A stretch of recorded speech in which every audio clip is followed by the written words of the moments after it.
পত্রিকা, ইউটিউব বা television channel খুললেই যে নিউজটা এখন দেখা যায়, ট্রাম্পের ট্যারিফ, ট্রাম্প ইন্ডিয়াতে ট্যারিফ ফেলাইতেছে, চায়নার উপর ট্যারিফ ফেলাইতেছে, বাংলাদেশের উপর ট্যারিফ ফেলাইতেছে, সারা বিশ্বে বিভিন্ন দেশের উপরে ট্যারিফ ফেলাইতেছে। এই ট্যারিফটা মানে কি? ট্যারিফটা আসলে আমদানি শুল্ক। এই বাংলাদেশ থেকে কোনো পণ্য আমেরিকানরা ইম্পোর্ট করলে ওই ইম্পোর্টারদের একটা ট্যাক্স দিতে হয়। বাংলাদেশের উপর সম্ভবত 20% বা 25% এরকম ট্যারিফ ফেলাইছে। ইন্ডিয়ার উপর ট্রাম্পের প্রিয় বন্ধু মোদির বন্ধুত্ব কাজ করেনি, ওদের ওপরও 50%-এর উপরে ট্যারিফ ফেলাইছে। চায়নার উপর 125%-এর উপর।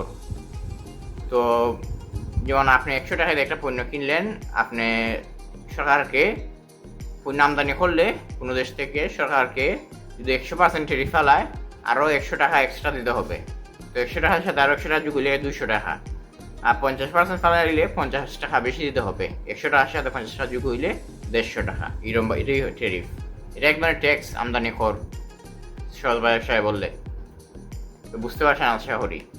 তো এই ট্যারিফে ট্রাম্প চাইতেছে বিদেশ থেকে পণ্য আমদানি নিরুৎসাহিত করতে, নিজের দেশের পণ্য নিজের দেশে তৈরি করতে, কিন্তু তাদের সেই অবকাঠামো বর্তমানে নাই। দীর্ঘদিন ধরে আমেরিকা আমদানি নির্ভর।